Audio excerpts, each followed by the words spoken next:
चर्चा कसली करतायत? आम्ही पाठिंबा दिलेला आहे, आम्ही कोर्टात सुद्धा लढलेलो आहोत, पण कोणत्याही इतर समाजाच्या आरक्षणाला धक्का न लावता तुम्ही मार्ग काढला असाल, कारण तुम्ही महाराजांची शपथ घेतलेली आहे, तर तुम्ही आम्हाला मार्ग सांगा, आम्ही तुम्हाला पाठिंबा देतो. चल मी आज जाहीर सांगतो, कोणत्याही समाजाच्या आरक्षणाला धक्का न लावता हे सरकार मराठा समाजाला आरक्षण ज्या क्षणी देईल त्या क्षणाच्या आधीच मी त्यांना पाठिंबा देतोय.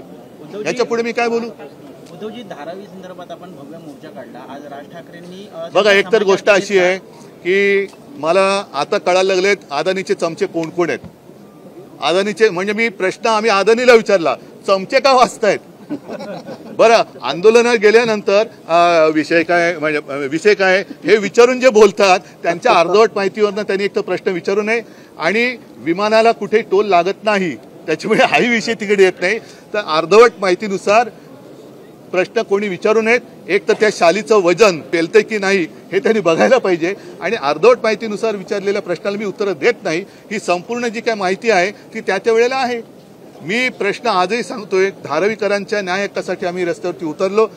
कोणत्याही परिस्थितीत आम्हाला धारावीचा विकास पाहिजे, पण माझ्या काळात म्हणजे आपल्या महाविकास आघाडीच्या काळामध्ये आपण थोडंसं एक द्विधा मनस्थितीत होतो की याचं टेंडर काढावं की सरकारकडनं हा प्रकल्प राबवावा. आमचा निर्णय जवळपास होत होता की या सरकारच्या माध्यमातून प्रकल्प राबवावा, आणि ते लक्षात आल्यानंतर म्हणून आमचं सरकार पाडलं का असा माझा जो काही प्रश्न आहे तो मी परवाच्या मोर्चात विचारलाय.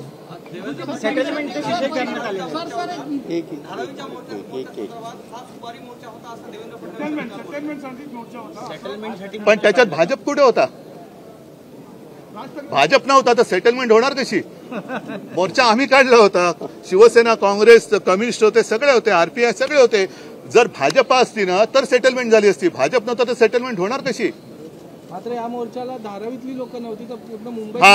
नाही, एक सांगतो, चांगला प्रश्न आहे. मुंबईतली लोक नव्हती, धारावीतली लोक नव्हती. तुम्हाला माहिती आहे की आता मोदीजींनी चंद्रावरनं वाहतूक सुरू केले. ही सगळी माणसं चंद्रावरनं आणली होती, ही सगळी माणसं आम्ही चंद्रावरनं आणली होती. मात्र मुद्दे धारावीचे आणि मुंबईचे होते, त्या मुद्द्यांवरती बोला, लोकांवरती बोलू नका.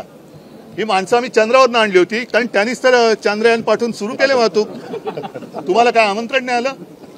आम्ही चंद्रावरनं माणसं आणली होती, पण मुद्दे धारावीचे आणि मुंबईचे होते. मुंबई विकण्यासाठी म्हणून जे अदानीची चमचीगिरी करतायत, मला वाटतं अशांची मला लाज वाटते.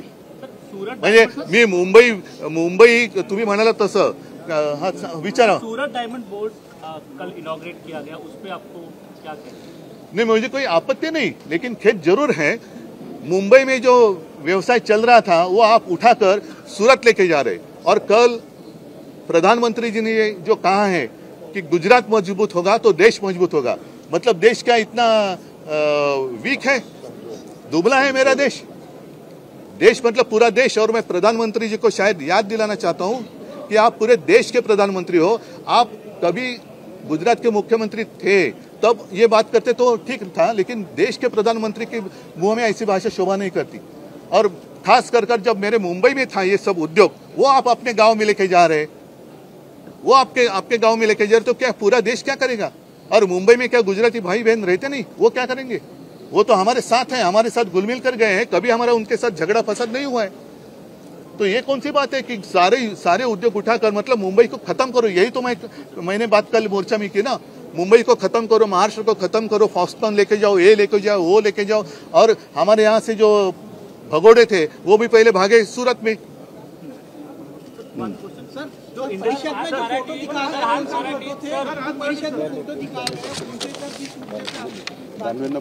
मुझे लगता है दानवे साहब ने पूरा खुलासा किया है.